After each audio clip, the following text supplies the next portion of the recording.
Hola, ¿qué tal? Buenas tardes, compañeros. El día de hoy les voy a hablar un poco más sobre los aparatos reproductores.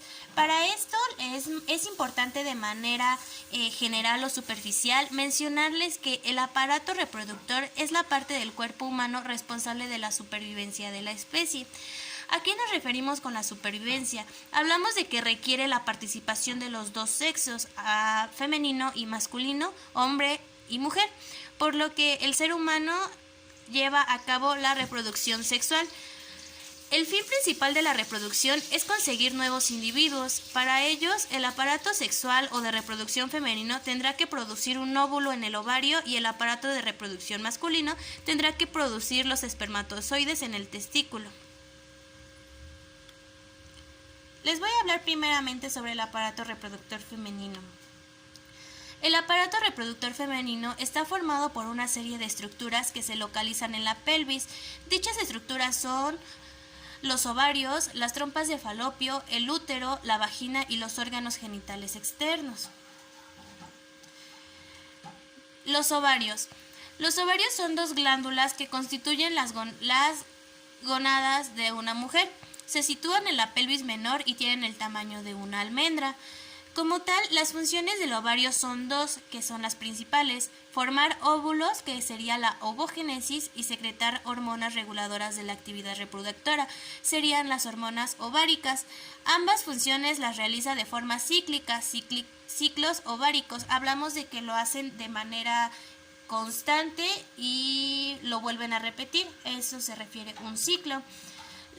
Como tal, la ovogénesis es un proceso que se inicia en la formación de ovocitos primarios, cuyo número llega a ser de 7 millones, y posteriormente, durante la maduración postnatal, que tiene lugar después del nacimiento, se reduce el número de ovocitos hasta 2 millones.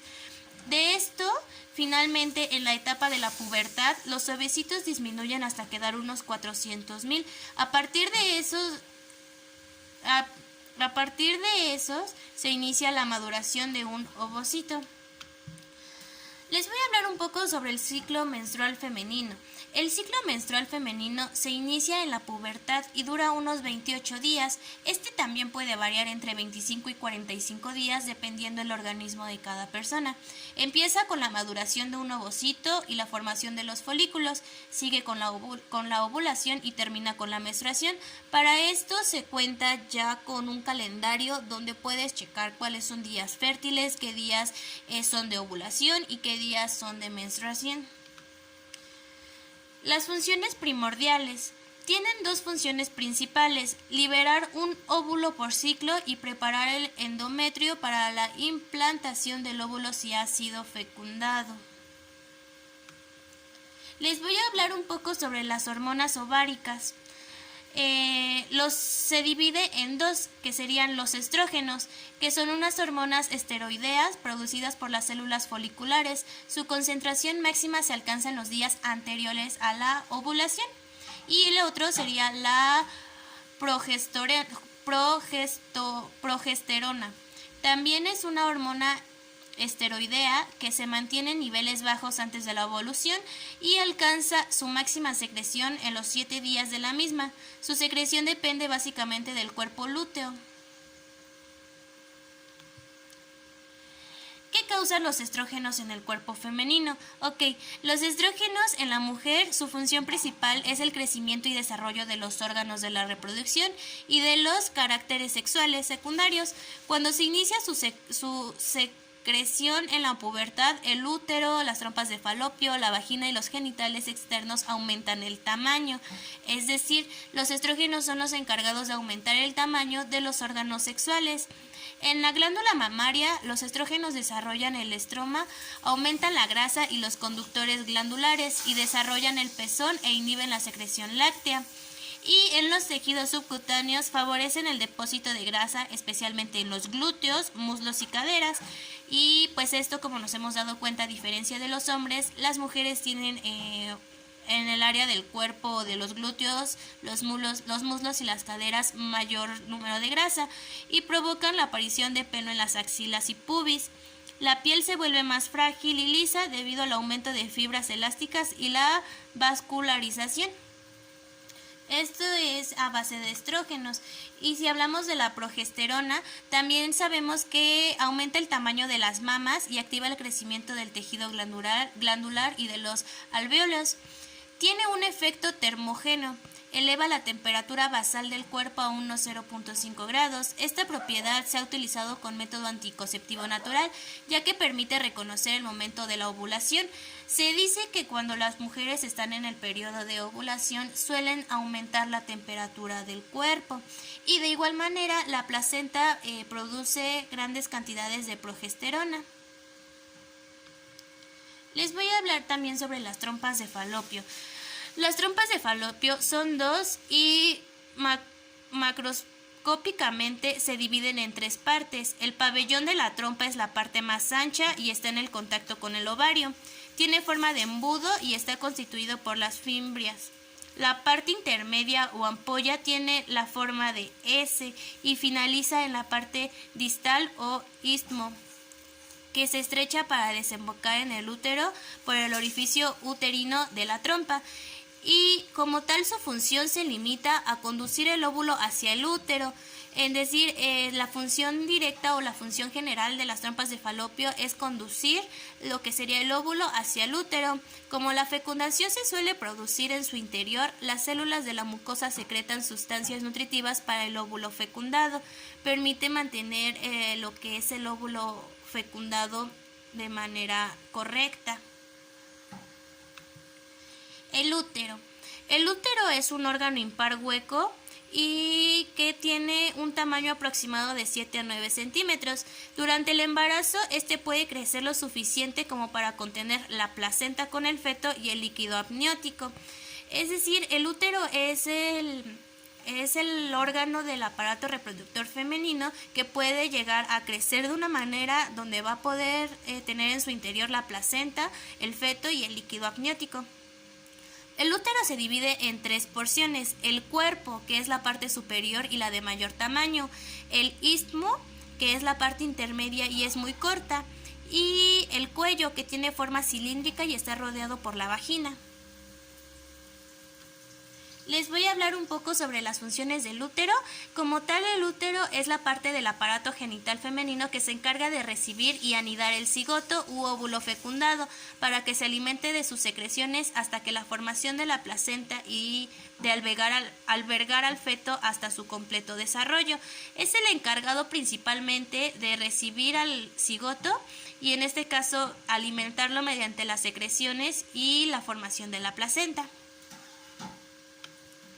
La vagina, por su parte, es un tubo que se mide aproximadamente 10 centímetros y se extiende desde el exterior hasta el útero. Su parte externa se encuentra por detrás del orificio uretral y se abre entre los labios menores.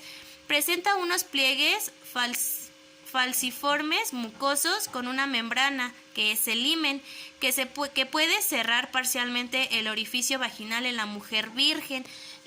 Como tal, cuando se tiene el primer acto sexual, se rompe esta pequeña membrana que es el himen y eso puede ocasionar ciertos sangrados, pero no sucede siempre. En el caso de los genitales externos, sabemos que o que se encuentra lo que es la vulva, monte de Venus, clítores, labios menores y labios mayores.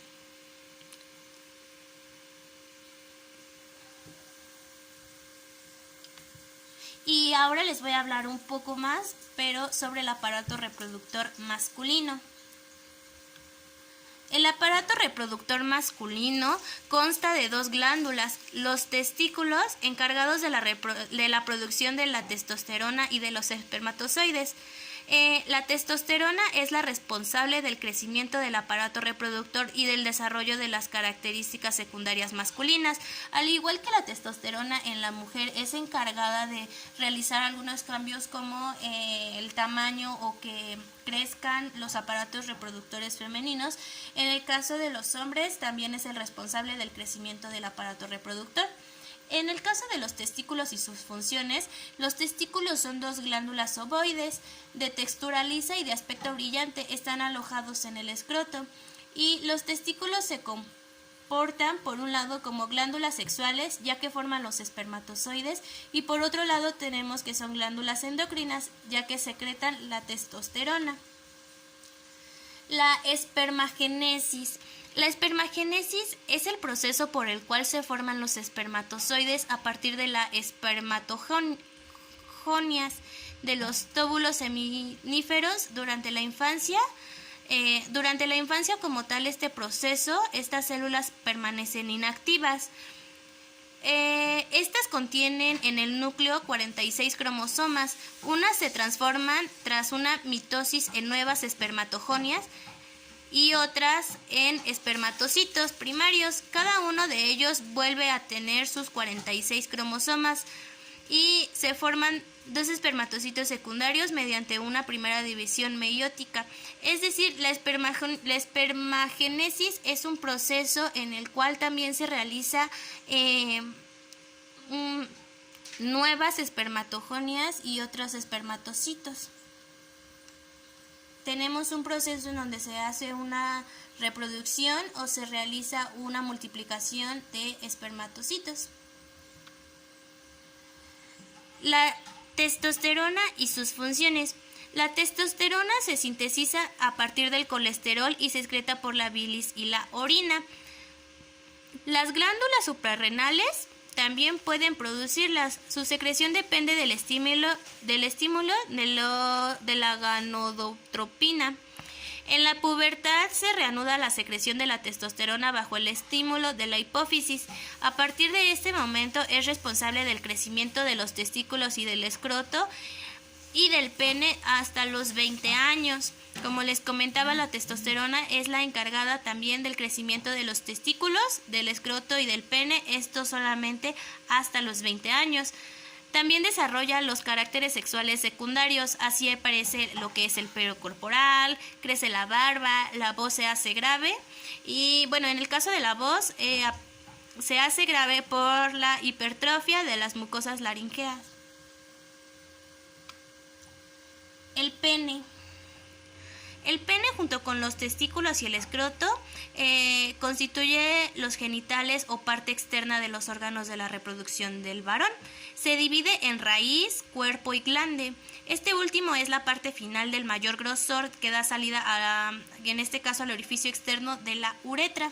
Les dejo de igual manera un pequeño mapa en donde se ve cómo están situados o qué parte es del aparato reproductor. Las funciones del pene. La función del pene como órgano reproductor es ponerse en erección para conseguir entrar en la vagina y eyacular el semen con los espermatozoides. De igual manera, como órgano del aparato excretor, se limita a conducir la orina al exterior. Entonces tiene estas dos funciones. La función como órgano reproductor es causar la erección y así conseguir entrar en la vagina y eyacular.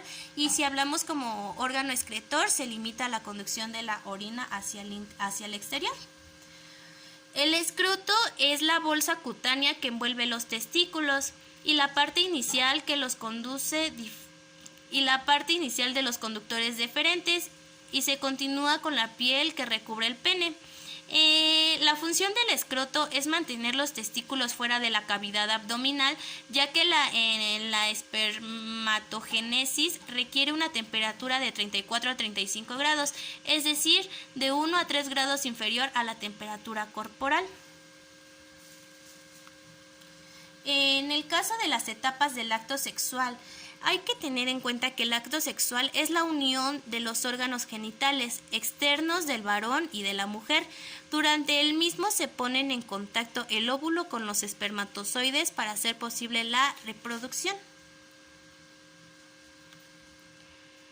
El acto sexual consta de 3 etapas importantes, que serían la erección, la lubrificación y la eyaculación. En el caso del primer punto, que es la erección, consiste en el llenado de las 3 arterias centrales de los cuerpos cavernosos y del cuerpo esponjoso del pene en el varón, y en la represión de la sangre en la vulva, el clítoris y los pezones en la mujer. En el caso de la lubricación, tiene por objeto facilitar la penetración. Para ello se requiere una secreción adecuada por parte de las glándulas burbouretrales del hombre o del varón y de las glándulas de Bartholin en la mujer. Y por último, la eyaculación es la etapa en la que se deposita el semen en el